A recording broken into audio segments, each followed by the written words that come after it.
দেবীর বোধনের পর সপ্তমীর সকালে নদীতে তিনটে ঘট ভরা হয়।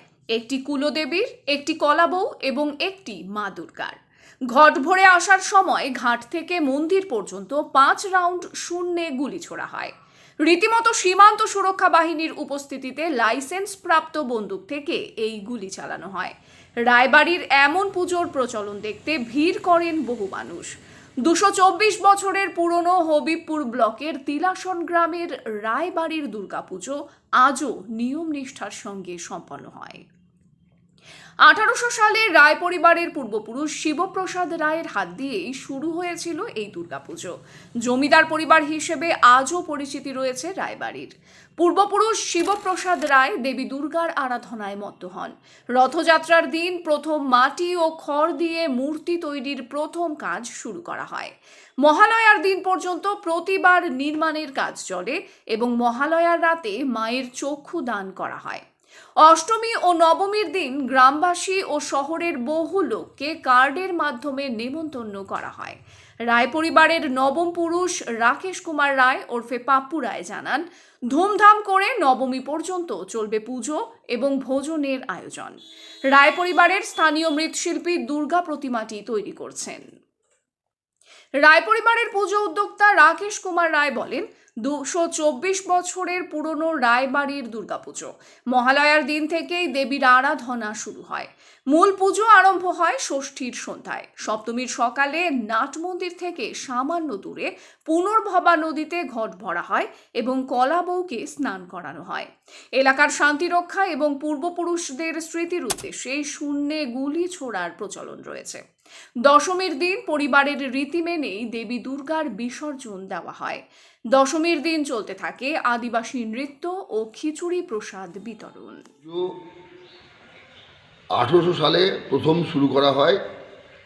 আমাদের দ্বিতীয় পুরুষ শ্রী শিবপ্রসাদ রায় মহাশয় উত্তরপ্রদেশ থেকে এখানে আসেন এবং উনি এই দুর্গাপূজার প্রচলন শুরু করেন এবং আজকে 224 বছরের আমাদের এই পুজো যাচ্ছে।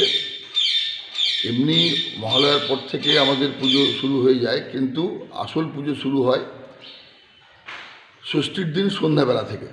সপ্তমীর দিন সকালে আমরা বিএসএফের অনুমতি নিয়ে লাইসেন্সপ্রাপ্ত বন্দুক নিয়ে নদীতে ঘট ভরতে যাই। আমাদের পাশেই বাংলাদেশ সীমান্তে পুনর্ভবা নদী, ওই নদীতে আমরা 3টে ঘট ভরি। একটা কুলদেবী, একটা মা দুর্গা এবং একটা কলাবউ। 3 জন পণ্ডিত 3টে ঘট ভরে আসার সময় নদীর ঘাট থেকে মন্দির পর্যন্ত আসতে 5 রাউন্ড গুলি শূন্যে ফায়ার করা হয়। গ্রামবাসীকে এটা জানানোর জন্য যে আমাদের জমিদার বাড়ির পুজো শুরু হয়ে গেছে এবং লোকে ওখানে অনেকে উপস্থিত হয় এবং প্রশাসনের লোক থাকেন ওখানে। আমি এই জমিদার বাড়ির নবম পুরুষ, এই পুজো 40 বছর ধরে পরিচালনা করে আসছি। সপ্তমীর দিন সাধারণভাবেই আমাদের ভোগ হয় এবং যারা নিমন্ত্রিত আছেন তারা অষ্টমী এবং নবমীর দিন আসেন। অনিমন্ত্রিত লোকে আমি আমার তরফ থেকে জানাই তারা নিজের বাড়ির পুজো মনে করে যেন এখানে এসে দুপুরে অন্নভোগ খেয়ে যান। তাতে আমি বিকেল 4টা পর্যন্ত নিজে উপস্থিত থাকি এবং নিজের হাতে সমস্ত পরিবেশন করা হয়। দশমীর দিন এখানে খিচুড়ি ভোগের অ্যারেঞ্জমেন্ট করা থাকে এবং আদিবাসী নৃত্য, খিচুড়ি ভোগ এগুলো হয়। গ্রামবাসীদের প্রথম পুজো আমাদের এটা, যেহেতু প্রতিটা গ্রামবাসী নিজের বাড়ির পুজো মনে করেই কাপড় চোপড় আনন্দ ফুর্তি সব কিছু করেন। এখন যদিও অনেক কটা পুজো হয়ে গেছে, এখন 4টে-5টে পুজো হয়। সন্ধ্যাবেলা আরতি দেখতে প্রচুর লোক আসেন। এই আরতি হওয়ার পর গ্রামবাসীর অন্য জায়গাতে আরতি হয়। এই প্রথা এখনও চলে আসছে।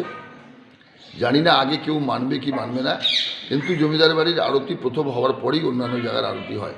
এতে সুবিধা একটা, এই আরতি দেখার পরে সবাই প্রতিটা আরতি দেখতে পান, এই সুযোগ একটা আছে।